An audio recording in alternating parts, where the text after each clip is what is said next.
Chapter 1. The Formation of the Red Hand Division. In the turbulent years of the early 20th century, Ireland was a nation divided. The struggle for independence from British rule had reached a boiling point. It was in this backdrop that the Red Hand Division was born. The year was 1913, and tensions were high. Irish nationalists sought to break free from British control, and a secret paramilitary organization known as the Irish Volunteers was formed.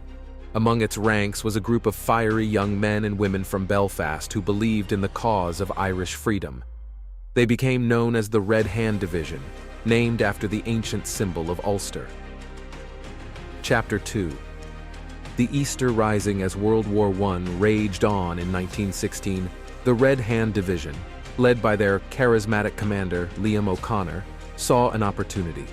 They joined forces with other nationalist groups and staged the Easter Rising in Dublin. Their goal was to establish an Irish republic. For 6 days they fought against British forces in the streets of the city. The rising ultimately failed, and its leaders, including O'Connor, were captured and sentenced to death. The Red Hand Division had paid a heavy price for their audacity. Chapter 3. The Anglo-Irish Treaty. In the years that followed, Ireland was torn by political divisions.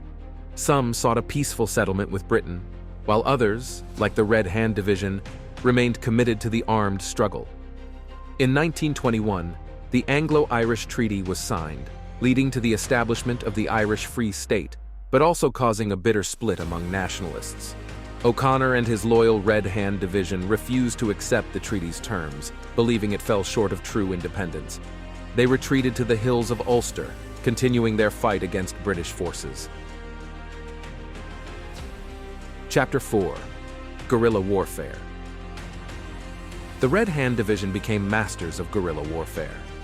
They carried out ambushes, raids, and sabotage operations across Ulster, often blending in with the local population to evade capture. Their knowledge of the rugged terrain and their unwavering determination made them a formidable force, but the cost was high. Many of their members were killed, and the division faced constant surveillance and harassment from British forces. Chapter 5. The Truce and Treaty Negotiations. In 1923, the Irish Civil War ended with the victory of the pro-treaty forces, but the Red Hand Division refused to lay down their arms. Their fight continued until 1924, when a truce was finally declared. As negotiations for a ceasefire and amnesty took place, Liam O'Connor and his remaining fighters faced a difficult decision. Should they lay down their arms and accept a pardon or continue the struggle? Chapter 6. The Legacy of the Red Hand Division. Ultimately, O'Connor and his followers chose to accept the amnesty. The Red Hand Division disbanded, but their legacy lived on. They had been a symbol of unyielding determination in the face of overwhelming odds. In the decades that followed, Ireland finally achieved full independence, and the sacrifices made by the Red Hand Division were not forgotten. They became revered as heroes of the struggle for Irish freedom, their red hand emblem a symbol of resilience and unwavering commitment. The story of the Red Hand Division serves as a reminder of the complex and tumultuous journey to Irish independence, and the sacrifices made by those who believed in the dream of a free and united Ireland.